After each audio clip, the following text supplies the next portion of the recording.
సంవత్సరాల తరబడి ఎన్ని మందులు వాడినా మీ మోకాల నొప్పులు తగ్గట్లేదా? ప్రాణ పెయిన్ క్లినిక్ లో అత్యాధునిక చికిత్స. ప్రస్తుతం తెలుగు రాష్ట్రాల్లో ఆ మాటకొస్తే దేశవ్యాప్తంగా కూడా రెండే విషయాలు చర్చలో నడుస్తున్నాయి. ఏంటంటే, ఒకటి కూటమి భయంకరమైనటువంటి మెజారిటీ తోటి విక్టరీని సాధించి ఒక సునామీలా దూసుకుపోవటం అనే విషయం.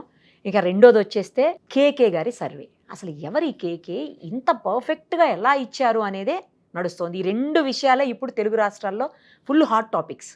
ఆ కేకే గారు ప్రస్తుతం మనతో పాటు ఉన్నారు. అసలు ఆయన ఎలా స్టార్ట్ చేశారు, ఎప్పటి నుంచి స్టార్ట్ చేశారు, ఆయన ప్రస్థానం ఏంటి అన్నీ కూడా ఇప్పుడు ఆయన్ని అడిగి తెలుసుకుందాం. నమస్తే అండి కేకే గారు. అసలు ఫస్ట్ కేకే గారు, కేకే అంటే కిరణ్ కొండేటి అందరికి తెలుసు. కేకే గారు అనే వ్యక్తి కొంతకాలం పాటు సాఫ్ట్వేర్ జాబ్ చేశారు, కొంతకాలం పాటు హోటల్లో వెయిటర్ గా కూడా వర్క్ చేశారని విన్నాను నేను. అసలు మీ ప్రస్థానం ఎలా స్టార్ట్ అయింది, మీరు అసలు ఏం చదువుకున్నారు, ఎక్కడ అసలు మీది, మీ గురించి మొత్తం చెప్పండి. మా తోటపల్లిగూడూరు అనేదండి సొంత చిన్న ఊరు. ఎక్కడండి? తోటపల్లిగూడూరు, నెల్లూరు దగ్గర ఊరు. మేము 10th క్లాస్ వరకు అక్కడే ఉన్నాం. మా నాన్న బిఎస్ఎన్ఎల్ జాబ్ అవ్వడం వల్ల రోజు నెల్లూరు వస్తూ పోతూ ఉండడానికి ఇబ్బంది అవుతుందని మేము నెల్లూరు షిఫ్ట్ అయిపోయాం టౌన్ కి. తర్వాత మూలాపేట, హర్నాథపురం అట్లా రెంటెడ్ హౌస్ లోనే మేము షిఫ్ట్ అవుతూ ఉండేవాళ్ళం. బీటెక్ చెన్నైలో చేశాను. అందుకని నాకు తమిళ్ బాగొచ్చు, కన్నడం మలయాళం అర్థం అవుద్ది. ఇద్దరు కన్నడం ఉంటే నాకు హిందీ ఇంగ్లీషు ఒక 5-6 లాంగ్వేజ్ల మీద ఒక ఐడియా ఉంది బాగా. తర్వాత బీటెక్ అయిపోయిన తర్వాత మళ్ళీ మీరు చెప్పినట్టు రెస్టారెంట్ పెట్టాలని ఒక ఆలోచన ఉంది ఫస్ట్ నుంచి. దాని గురించి ఏంటంటే ఇప్పుడు కెమెరామెన్ అవ్వాలంటే మన కెమెరామెన్ పక్కన ఎట్టు తిరుగుతాము, అలాగే మనం ఏమైనా రెస్టారెంట్ పెట్టాలంటే దాంట్లో పని చేస్తేనే బాగుంటుందని ఆర్యభవన్ సంథింగ్ ఆ హోటల్ పేరు. ఇక్కడ ఉండి మామూలు రైస్ వడ్డించే పని అనమాట రోజు.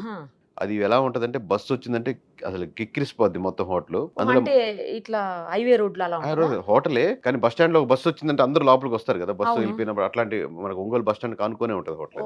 దాంట్లో మామూలుగా రైసే మెయిన్ సెక్షన్. రైస్ ఎందుకు అంటున్నానంటే అన్నిటికంటే రైస్ పెట్టడం సెక్షన్ పెద్దది అనమాట. దీక్ష పెద్దది ఉంటుంది. మీకు పెద్ద పెద్ద ఓవెన్ టైప్ నుంచి రైస్ తీసుకోవాలి, పట్టుకుంటే కాలిపోద్ది అనమాట మామూలుగా. ప్లస్ ఆడ పొట్లాలు కట్టడం అట్లాంటి నేర్చుకోవడం. మీరు చూసుంటారు ఇప్పుడు ప్యాకెట్స్ లో గాలి ఉండి కడతారు కదా, అలాంటి కట్టడం నేర్చుకోవడం. 3-4 months ఉన్నాను. సో అక్కడ నచ్చలేదు కాదు, నేను నేర్చుకోవాలనుకుంది అదే కదా. అంటే ఒక మాస్టర్ ఎలా చేస్తున్నాడు ఆ సబ్జెక్ట్ నేర్చుకోవడానికి దానికి నేర్చుకున్నాను. సాంబార్ పెట్టాలంటే ఎలాగా, లేకపోతే పప్పు ఏంటంటే ఎలాగా, ఆ బిజినెస్ రన్ చేయాలంటే ఎలా కాన్సెప్ట్. బాబా చాలా అన్ని ఐటమ్స్ చేస్తాను. అలా నేర్చుకుని తర్వాత పెడతా అంటే మా నాన్నగారు ఇప్పుడు మళ్ళీ దాని 3-4 lakhs నేను ఇన్వెస్ట్ చేయలేను అన్నారు. అది ఫెయిల్. తర్వాత మళ్ళీ ఇంకా ఇప్పుడు స్విగ్గీ యాప్స్ లాంటివి ఉన్నాయి కదా, అలాంటి యాప్స్ పెట్టి అప్పుడు ఫోన్ కాల్స్, ఇప్పుడు యాప్లు లేవు. నేను చెప్పే 2007, 8, 9 ఆ ప్రాంతం కాబట్టి ఎవరైనా ఫోన్ చేస్తే మనం కిరాణా ఎంత డెలివరీ చేస్తాం, ఈ కాన్సెప్ట్ మీద వర్క్ చేసాం అన్నమాట ఓవరాల్ గా. ఇప్పుడు జెప్టో టైప్ అంతే. మన దగ్గర కిరాణా కొట్లా పెట్టుకుంటాం, బయట సేల్ చేసి మీ ఫోన్ ఉంటే డెలివరీ చేస్తారు. దాని మీద ఒక సర్వే, అప్పుడే ఫస్ట్ సర్వే చేసింది అదే అనమాట. నేను సర్వే మాగుంట లేఅవుట్కి వెళ్ళి ఒక్కొక్క అపార్ట్మెంట్ నేను మా ఫ్రెండ్స్ కలిసి బండిలో వెళ్ళి, అమ్మ మేము ఇలాంటి పెడదాం అనుకుంటున్నాం, వాళ్ళకి వర్కౌట్ అవుద్దా? ఎందుకు వర్కౌట్ అవుతుంది బాబు, ప్రతిసారి మా ఆయన్ని మా ఇల్లు బతినాడుకోవాల్సి వస్తుంది, పోయి ఉప్పుదే కందిపప్పుదే అని చెప్పి 5 నిమిషాలు అని చెప్పి బతినాడుతూ ఉంటారు. ఇది అప్పుడు నేను చెప్పింది మీరు ఆ టైంలోకి మంచి సర్వే అనమాట. అప్పుడు అది పెట్టే ముందు చేసిన సర్వే. లేదు వర్కౌట్ అవుద్ది బాబు అంటే, మామూలు కిరాణా కొట్టలేదు 28 రూపాయలమ్మా, కాబట్టి మేము 30 రూపాయలు తీసుకుంటాం, పర్లేదు బాబు 10 రూపాయలు ఎక్స్ట్రా తీసుకోండి పర్లేదు, నష్టం ఏముంది అన్నట్టు పని అయిపోద్ది కదా, మాకు కావాల్సిన సరుకులు వచ్చేస్తాయి కదా. సో ఇది వర్కౌట్ అవుద్ది అనుకున్నాం, కాబట్టి దానికి కావాల్సిన లొకేషన్ అది వర్కౌట్ కాలేదు. సో అది ఫెయిల్ అయింది. తర్వాత వరికోత మిషన్కి వెళ్ళాం అనమాట. పంజాబ్ వెళ్ళి పంజాబ్ నుంచి ఒక మిషన్ తీసుకొచ్చాం నేను, మధు అని మా ఫ్రెండ్స్ సెకండ్ హ్యాండ్. అది కొన్ని రోజులు నడిచింది, అది మొరాయించేసింది, అది అయిపోయింది. అది అలా ఫెయిల్ అయ్యేది. అంటే ఇది పెద్ద సబ్జెక్టు, మీకు పబ్లిక్ కూడా చాలా ఇంట్రెస్ట్ గా ఉన్నారు. అసలు కేకే ఎవరు, బ్యాక్గ్రౌండ్ ఏంటి తెలుసుకో. సో ఆ వరికోత మిషన్స్ తిరిగేటప్పుడు అదొక సర్వే. ఎందుకంటే వరికోత మిషన్ అంటే ఆబ్వియస్ గా పొలాల్లోనే కదా, ఊర్లోనే ఉంటది. డ్రైవర్ వరికోత మిషన్ నడుపుతుంటే మనం ఏం చేస్తాం, మనం రైతు కూర్చొని మాట్లాడుకుంటా ఉంటాం. వాళ్ళు రకరకాల ఇన్ఫర్మేషన్ మనం మైండ్ లోకి ఎక్కిస్తా ఉంటారు. ఇది ఇట్లా ఉంది, పెట్టుబడి రావట్లేదు, ఇంత పోతుంది అని చెప్పి. ఇప్పుడు చెప్పిన డేటా అక్కడ ఉపయోగ సోర్స్ అనమాట అది. అలాగే మీకు చెప్పినటువంటి ఇందాక లేడీస్ దగ్గర ఇన్ఫర్మేషన్ అదొకటి. సో అది ఫెయిల్ అయిపోయింది. ఇవన్నీ ఎందుకు చేశారంటే యాక్చువల్లీ నేను కారణాలు ఏంటంటే, పొలిటికల్ డే 1 నుంచి రీఫార్మ్స్ అనేదే ఉండాలని. పొలిటికల్ అలా చేయాలంటే మనం ఏదో ఒక పొలిటికల్ పార్టీతోనో లేకపోతే ఎక్కడ వర్క్ చేసుకుంటానో మొత్తం నెల్లూరులో మనం మంచి చేంజెస్ చూడాలి. అంటే అప్పుడు స్థాయి ఏంటంటే మన నియోజకవర్గంలో ఏదైనా మంచి చేంజెస్ చేయాలి అన్నట్టు ఆలోచనలో ఉండేవాళ్ళం. అది చేయాలంటే ప్యారల్ గా బిజినెస్ రన్ అవుతుండాలి, మనం ఈ పనులు చూసుకుంటా ఉండాలని. అప్పుడు రెస్టారెంట్ అయితే నడుస్తుంటది, మనం ఇక్కడ ఏమైనా చేంజెస్ చేయొచ్చు, లేకపోతే వరికోత మిషన్ రన్ అవుతా ఉంటుంది, మనం ఇది చేయొచ్చు, లేకపోతే ఇట్లా థాట్ అనమాట. తర్వాత కొంచెం నేను మంచి స్క్రిప్టింగ్ రాసేవాడిని, రైటింగ్ మంచి డైరెక్షన్ ఇంట్రెస్ట్ అనమాట. అసలు ఇవన్నీ కాదు, మనం ఒక డైరెక్టర్ అయిపోదాం ఫస్ట్ ఆఫ్ ఆల్ అనుకుని హైదరాబాద్ వచ్చి శివశక్తి దత్త గారిని, కీరవాణి గారి ఫాదర్ ఉన్నారు కదా, ఆయన దగ్గర నేను 2-3 years ఉన్నాను కంప్లీట్ గా ఆయనతో పాటే. అదొక జర్నీ. అట్లా 2-3 లొకేషన్ దగ్గర ఉన్నాను. 2-3 ఆయన దగ్గర ఉండి ప్రతి స్క్రిప్ట్ ఇప్పుడు మీరు చూస్తున్న అప్పుడు రాసిన మంచి మంచి పాట అగ్నిస్ఖలన స్కందగ్ధహిత వింధ్య పహటన రథ ఛత్రపతి ఆ పాటలు అన్నీ ఉన్నాయి. ఆయన మంచి రైటర్ కదా, శివశంకర్ దగ్గర మంచి మంచి ఇప్పుడు ఇండస్ట్రీలో సంస్కృతం మీద అంత రాస్తున్నారంటే ఇంకెవరు రాయలేరు. అలాగే ఆయన దగ్గర చాలా ఒక 200-300 కథలు ఉంటాయి ఆయన దగ్గర. ఆ కథలు మళ్ళీ కూర్చొని రోజు అనలైజ్ చేయడం. అలాగే ఆయనకి ప్యారల్ గా ఉన్నటువంటి విజేంద్ర ప్రసాద్ గారి కథలు ఇలా వస్తాయి. ఇద్దరు కలిపి పని చేసి కొన్ని కరెక్షన్స్ ఏమైనా ఉంటాయి అని చెప్పడం అలా ఉండేది. సో ప్రతి కథ మీద కూర్చోవడం, ప్రతి సీన్ మీద కూర్చోవడం. ఇంకా ఆయనకి రైట్ హ్యాండ్ లెఫ్ట్ హ్యాండ్ అన్ని అనమాట. ఓవరాల్ ప్రథమ శిష్యుడిలాగా ఉండేవాడిని. నాకు నచ్చకపోతే నచ్చలేదని అందుకని చెప్పేవాడిని కాబట్టి కొంచెం ఇంకా క్లోజ్ అయ్యాం. అబ్బా సూపర్ సార్ అని భజన్ బ్యాచ్ లో కాకుండా అదే అది టైం లేట్ అయిపోతా ఉంది, ముందుకెళ్ళట్లేదు. ఆయన ముందుకెళ్ళట్లేదు, నేను లాక్ అయిపోయాను. సరే ఇంకొంచెం ఇదేదో రైట్ గా మైండ్ డైవర్ట్ చేసుకుందామని ఆ సీన్ కట్ చేస్తే నెక్స్ట్ సీన్ లోకి వెళ్తే సరే అసలు దూరంగా వెళ్దాం రిషికేష్ వెళ్ళాను. అక్కడ యోగా నేర్చుకున్నాను. అయ్యంగారి యోగా అని అక్కడ నేర్పిస్తారు. ఒక గురువు గారి దగ్గర నేర్చుకున్నాను. ఆయన బాగా కనెక్ట్ అయ్యి మొత్తం చాలా కొంచెం డీప్ రూట్స్ లో నేర్పించారు అనమాట. ఇదేదో బాగుందని కేరళ వెళ్ళాను. కేరళ వెళ్ళి అక్కడ కపిల్ మహర్షి యోగా అని అక్కడ ఒక యోగా నేర్చుకున్నాను. అసలు ఇటుగా దీని మీద డిప్లొమా చేస్తే బాగుంటది ఓవరాల్ గా అని ఇక్కడ హైదరాబాద్ లో డిప్లొమా కోర్స్ ఉంటే దాని మీద ఒక 4 కోర్స్ చేసి అని నేర్చుకున్నాం కదా. అసలు మనం ఎందుకు యోగా సెంటర్ పెట్టకూడదని ఒక నెలలో ఒక యోగా సెంటర్ పెట్టింది. దానికి కారణం కూడా యోగా సెంటర్ అంటే పొద్దున సాయంత్రం ఉంటది క్లాసెస్. మనం తర్వాత మధ్యలో మనం చేయాలనుకుని చేయొచ్చు. ఓవరాల్ ఎందుకంటే మనం చేయాలనుకుని చేయాలని సరే అదంటే అది పెట్టాం. ఒక 3 months బాగా రన్ చేసాం. చాలా మంది వచ్చారు. 3 months లో దాదాపుగా 3-4 వచ్చారు నేర్చుకునేదానికి. 3 months లో 3-4 వచ్చారు. భారీగా వచ్చింది. అసలు ప్రతి నెల రెంట్లు కరెంట్ బిల్ తప్పితే నేను ఒక్కడే చేసుకునేవాడిని యోగా మాక్సిమం. కాసేపు తర్వాత నిద్ర వచ్చేది, పడుకునే వాళ్ళం. ఏ ఇయర్ అండి ఇది? ఇది అంటే యోగా మీద ఇప్పుడు బాగా అవగాహన పెరిగింది కదా, అప్పట్లో అంత ఉండకపోయేది కదా, అందుకని అడిగా. 2010-9 ఆ ప్రాంతాల్లో. సో అలా యోగా సెంటర్ అయిపోయింది. ఆ తర్వాత ఇంక ఇది యోగా రన్ కాదురా బాబు అని బోర్డు తీసేంటారు అని అనుకుని దానికి బొక్క, అసలుకే బొక్కల్లో ఉంటే బొక్కలో బొక్క పెద్దానికి అనుకుని నేను సాఫ్ట్వేర్ కి రాకూడదు అని నిశ్చయించుకొని ఇవన్నీ చేసేవాడిని. బీటెక్ అదే సాఫ్ట్వేర్ రాకూడదని. సాఫ్ట్వేర్ వస్తే ఇరుక్కోపోతాం కదా ఓవరాల్ గాని. ఇంకా తప్పక మనసొప్పక అన్నట్టు శివాని మా ఫ్రెండ్ ఉంటే వాడు ఫోన్ చేశాను. వాడు ఆల్రెడీ 4-5 years ఎక్స్పీరియన్స్ తో ఉన్నారు. అప్పుడు మనం ఇన్ని చేసుకుంటా వస్తున్నాం కదా. వాళ్ళు ఫస్ట్ వెళ్ళిపోయారు. సరే ఎప్పుడు బస్సు ఎక్కుతున్నాడు, అది క్లోజ్ చేసి నైట్ బస్సు ఎక్కేసాను. బస్సు ఎక్కి హైదరాబాద్ వచ్చేసి మ్యాథ్స్ బాగా చేసేవాడిని అప్పటి నుంచి టాప్ లో ఉండేవాడిని. ప్లస్ ఆబ్వియస్ గా సాఫ్ట్వేర్ నాకు ఈజీగా వస్తుంది, నాకు కాన్ఫిడెన్స్ ఉంది. అది పోకూడదు అనమాట. అది పోతే లాక్ అయిపోతాం, మనం అనుకుని చేయలేము జీవితంలో. ఇంకా అతను ఫోన్ చేసి వచ్చాను. ఏం కోర్స్ చేస్తామంటే ఈజీగా వస్తే టెస్టింగ్ రా, డిఫికల్ట్ గా అయితే java.net ఉందని, నువ్వైతే జావా నేర్చుకో ఈజీగా కొట్టేస్తాంటే నాకు ఈజీగా టఫ్ గా వద్దు, ఇప్పుడు అంత టైం లేదు నా దగ్గర. ఎందుకంటే చాలా 5 సంవత్సరాలు వేస్ట్ చేసి వచ్చాము. ఇమీడియట్ గా వచ్చేది ఏంటి అంటే వాళ్ళు ఈజీగా ఉండే టెస్టింగ్ నేర్చుకుంటారు అంటే నేను టెస్టింగ్ కి వెళ్తాను. ఎందుకంటే ఆల్రెడీ ఒక రకంగా ఉండే వాళ్ళు వస్తారు కాబట్టి, అంటే మనం కోడింగ్ కి వెళ్ళలేము అనుకునే వాళ్ళు టెస్టింగ్ జాబ్ కి వెళ్తారు కాబట్టి, నేను కానీ దాన్ని ఎంచుకుంటే దాంట్లో నేను టాప్ లేయర్ లో ఉంటాం కదా అని ఈజీగా వస్తున్నా అని చెప్పి మైండ్ కి ఇక్కడ కోర్స్ చేశాను. ఏది చేసినా డెడికేటివ్ గానే చేసేవాడిని. ఇప్పుడు ఎన్ని ఫెయిల్ అయినా నా పాత్రలో ఫెయిల్యూర్ కాదు, మేబీ రిజల్ట్ లో నా సైడ్ నుంచి ఫుల్ ఎఫర్ట్స్ చేసేవాడిని. దేవుడు దైవాధీనం లేక రకరకాల రీజన్స్ మీద ఫెయిల్ అయ్యేది. నేను మార్నింగ్ నుంచి ఈవినింగ్ దాకా ల్యాబ్ లోనే ఉండేవాడిని. 4th month ఆయన ఓనర్ పిలిచి మీరు క్లాసెస్ ఇవ్వండి సార్ అన్నారు. అంటే అంత 3-4 months లోనే వెంకటాద్రి సార్ అని ఆయన ఉండేవారు. సో 3-4 months లోనే అంత ప్రొఫెషనల్ తెచ్చుకున్నాను. నా టైం బాగుండి అక్కడే ఒక అమ్మాయి పరిచయం. అక్కడ ఇప్పుడు నేను లవ్ మ్యారేజ్ చేసుకున్న అమ్మాయిని. అది ఒక లైన్ సబ్జెక్ట్, అది వేరే సబ్జెక్ట్. అక్కడికి వెళ్ళడం వల్ల లైఫ్ లో వైఫ్ వచ్చారు. నాకు విచిత్రం ఏంటంటే అమ్మాయి కూడా ల్యాబ్ లో ఏదో చేసుకుంటా ఉంది, ఏదో ఫర్ లూప్ లో ఏదో మిస్టేక్ ఉండి పక్క నుండి చెప్తా ఉంటే మీరు చెప్పేది తప్పండి అన్న. అది ఫస్ట్ రిలేషన్, అది కనెక్షన్ అనమాట. లేదా కరెక్ట్ అయినండి, అది లూప్ గురించి ఎక్స్ప్లెయిన్ చేస్తాం. ఆ లూప్ గురించి చెప్తే మనం లూప్ లో వెళ్ళిపోయాం చివరికి మీ ఇద్దరం. అంటే అలా జర్నీ స్టార్ట్ అయింది. తర్వాత మ్యారేజ్, అది వేరే జర్నీ. తర్వాత నాకు థామ్సన్ రాయిటర్స్ ఇంటర్వ్యూ వచ్చింది. రెజ్యూమ్ పెట్టే టైం వచ్చింది. రెజ్యూమ్ పెట్టే ఆప్షన్స్ లో రెండు ఆప్షన్స్. ఆల్రెడీ మనకు 5 years అయిపోయింది. నేను ఆల్రెడీ ప్రొఫెషనల్ ట్రైనర్ కూడా అయిపోయినాను ఈ 4 నెలల్లోనే. ఎందుకంటే నెంబర్ ఆఫ్ రోజుకి 50 మందికి నేను ఎగ్జాంపుల్స్ చెప్తూ రకరకాల నేను I become expertise in that అనమాట. మార్నింగ్ 9 నుంచి ఈవినింగ్ 10 వరకు నేను కంప్లీట్ గా చేసేవాడిని. బట్ ఇప్పుడు ఆప్షన్స్ ఏంటంటే మనం ఫ్రెషర్ గా రెజ్యూమ్ పెట్టచ్చు, ఎక్స్పీరియన్స్ కి రెజ్యూమ్ పెట్టచ్చు. ఎక్స్పీరియన్స్ అంటే ఫేక్ ఎక్స్పీరియన్స్ పెట్టి తీసుకెళ్ళాను అనమాట. 1+ పెట్టుబోవా అని మా ఫ్రెండ్స్ సజెషన్. ఇప్పుడు పెట్టేది ఫేకే అన్నప్పుడు 1+ పెట్టేయండి, 2+ పెట్టేది 4. నేను 5 పెడితే నేను 5 years ఎక్స్పీరియన్స్ పెట్టాను. 5 years ఎక్స్పీరియన్స్ పెడితే నర మానవుడు ఒప్పుకోవడం. అంటే ఇప్పుడు చూడడానికి అయితే 5 years ఎక్స్పీరియన్స్ లాగా ఉన్నాం కదా. ప్రొఫెషనల్ అయితే నేను ఆబ్వియస్ గా ప్రొఫెషన్ నేను క్యాచ్ చేయగలుగుతాను, అంత ఎక్స్పర్టైజ్ ఉంది. థామ్సన్ రాయిటర్స్ ఫస్ట్ ఇంటర్వ్యూ అనమాట. ఫస్ట్ ఇంటర్వ్యూ అయితే నేను ప్రొఫెషనల్ కాన్ఫిడెంట్, బట్ నేను ఎప్పుడు సాఫ్ట్వేర్ కంపెనీ లోపల ఎలా ఉంటుందో కూడా చూడలేదు, తెలియదు. దాదాపు ఎక్కడేదో హోటల్లో పెడితే ఒక ఎంతో 600 members 700 members, వాళ్ళ ముగ్గురే రిక్వైర్మెంట్ క్యాండిడేట్స్. ఆ ముగ్గురులో అంటే ఇప్పుడు రిక్వైర్మెంట్ కదండి, ఒకరు ఓపెన్ చేసి ఉమ్మని వచ్చేస్తారు. 6-7 మంది రిక్వైర్మెంట్ ఉండింది మ్యాక్స్ నాకు తెలిసినంత వరకు. వాళ్ళు స్క్రూటినీ చేసి మొత్తానికి ఒకరిని తీశారు. తర్వాత నాకు అర్థమైంది ఏంటంటే థామ్సన్ డోస్ కల్లా బెస్ట్ టీం ఒకటి ఉంటే ఆ బెస్ట్ టీంలో నన్ను సెలెక్ట్ చేసుకున్నారండి సూపర్. లోపలికి వెళ్ళాక. దాని ముందు ఒక లేయర్ ఏంటంటే హెచ్ఆర్ ఫోన్ చేశారు, మీరు సెలెక్ట్ అయ్యారండి, బాగుంది, మీ ఫైనలైజ్ అయింది, బట్ 6 lakhsకి ఆఫర్ చేద్దామని. నాకు అక్కడ అప్పుడు నా జోలిలో మామూలు కిందకి వెళ్ళి టీ తాగేదానికి కూడా డబ్బులు లేవు. 6 lakhs ఆఫర్ చేస్తున్నామని అన్నారు అనమాట. నేను 7.5 అయితే జాయిన్ అవుతాను, లేకపోతే జాయిన్ అవ్వను, మీ ఇష్టం తీసుకోనంటే, ప్లీజ్ కన్సిడర్ సార్, మీకు ప్రీవియస్గా ఉన్నది ఆల్రెడీ 5 lakhs అంత చెప్పారు అనుకోండి, దాని మీద 30% కంటే ఎక్కువ లేవు, సో అది 6 అని నేను చెప్పేది 2010-11 ఆ ప్రాంతం. అప్పుడు అది మంచి ఫిగర్ నిజం అదే చెప్పాలంటే. అదే ఆ తర్వాత మేము కాసేపు ఆగిన తర్వాత ఫోన్ చేస్తామని అన్నారు అనమాట. మేము అనుకొని ఈ పక్కన ఉండేవాళ్ళు, టీకి డబ్బులు ఉన్నాయరా అంటే ఫ్రెండ్స్ అరే మన టీకి డబ్బులు ఉన్నాయా లేదా సంబంధం లేదు. Thomson Reuters is reputed company. వాళ్ళు 600 మందిని ఫిల్టర్ చేసి మనం ఒకరినో సెలెక్ట్ చేసి మనకు ఫోన్ చేస్తున్నారు. సో వాళ్ళు మాట్లాడేది ఆ లేయర్ లో మాట్లాడుతున్నాడు. నీకు టీకి డబ్బులు మేడం థ్యాంక్స్ మేడం 6 లక్షలు చేయాల్సిన నువ్వు మాట్లాడేది అదే రేంజ్ లో మాట్లాడాలి, వాళ్ళతో అదే కాన్ఫిడెన్స్ ఇవ్వాలి అని చెప్పి. తర్వాత 8 lakhs అయితే అడిగితే లేదండి 7.6 ఓకే అని చెప్పి 7.6 lakhs ఇచ్చారు. అప్పటికి మా నాన్నగారు రిటైర్మెంట్ కాలేదు, ఆయనకి ఇంకా ఆ శాలరీలో కంటే అటు ఇటుగా ఉన్నారు, ఇంకా 5 lakhs ఎంత ఉన్నారు. మా అమ్మకి ఫోన్ చేసి ఇలా వచ్చిందంటే నెలకి ఒక 50,000 60,000 ఎంత మొత్తం 60,000 ఎంత వస్తుంది, 70,000 60,000 అంటే 60,000-70,000 ఏం చేసి ఇస్తారా, బయట ఎక్కడ చెప్పక దిష్టి తగులుద్దని మా అమ్మ. కాదు అప్పుడు అనుకుంటే రిలయన్స్ ముఖేష్ అంబానీకి ఎంత దిష్టి తగల ప్రతి సంవత్సరం ప్రకటిస్తూనే ఉంటారు. అది సరే అట్లా జరిగింది. తర్వాత అలా చేసుకుంటూ ఒక 8 years రకరకాల కంపెనీస్ మారాను. అలా చేసుకుంటున్న క్రమంలో 8 years చేశారా? 8 years చేశాను కంప్లీట్ అట్లా కంట్రీ. మధ్యలో 1 year బ్రేక్ తీసుకొని మళ్ళీ మూవీ సైడ్ మళ్ళీ ట్రై చేసాం, ఒక సినిమా తీద్దామని.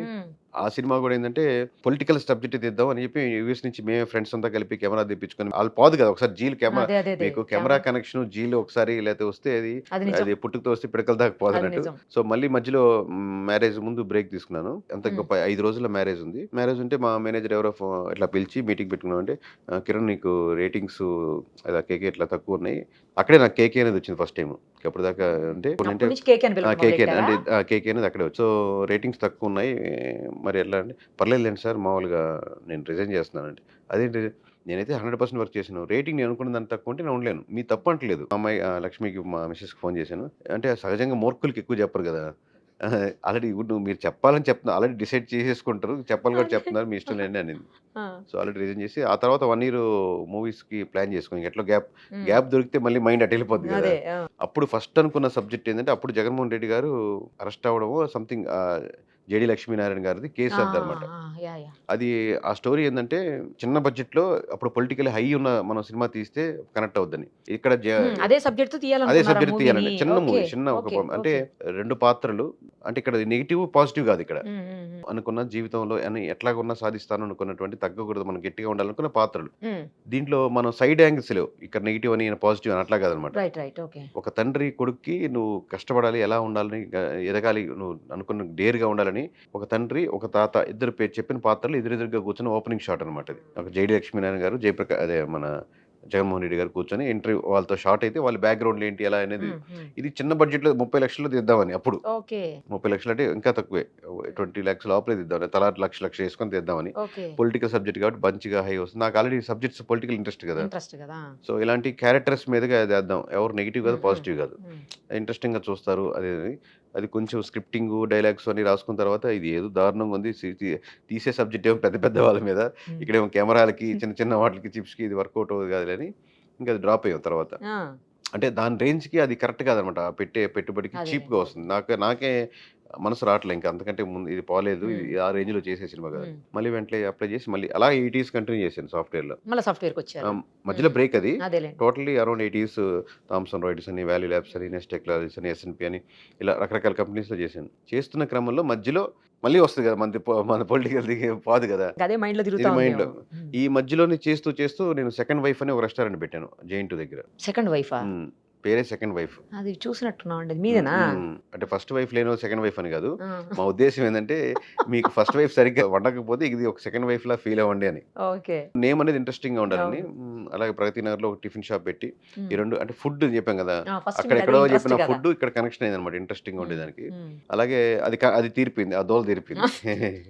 కానీ ఎప్పటి నుంచో నాకు 8 ఏళ్ళ అప్పటి నుంచి నేను శివుని కోరుకుంది ఏంటంటే, ఎవరు మా నాయనమ్మ చెప్పారో లేకపోతే ఎవరు కథలు చెప్పారో ఇప్పుడు తిట్టుకుంటా ఉంటాను, అనవసరంగా ఎవరో చెప్పారు ఆ జీలు, లేకపోతే నేను హాయిగా బతుకుండేవాడిని, ఈ పొలిటిక్స్ ఎన్ని అవసరం లేకుండా. స్వాతంత్రోద్యమం కథలు లేకపోతే రకరకాలు చెప్పి ఇట్లా ఉండాలిరా మన దేశం ఏదో చెప్పుంటారు, ఎక్కడైనా మా సార్ చెప్పాడో.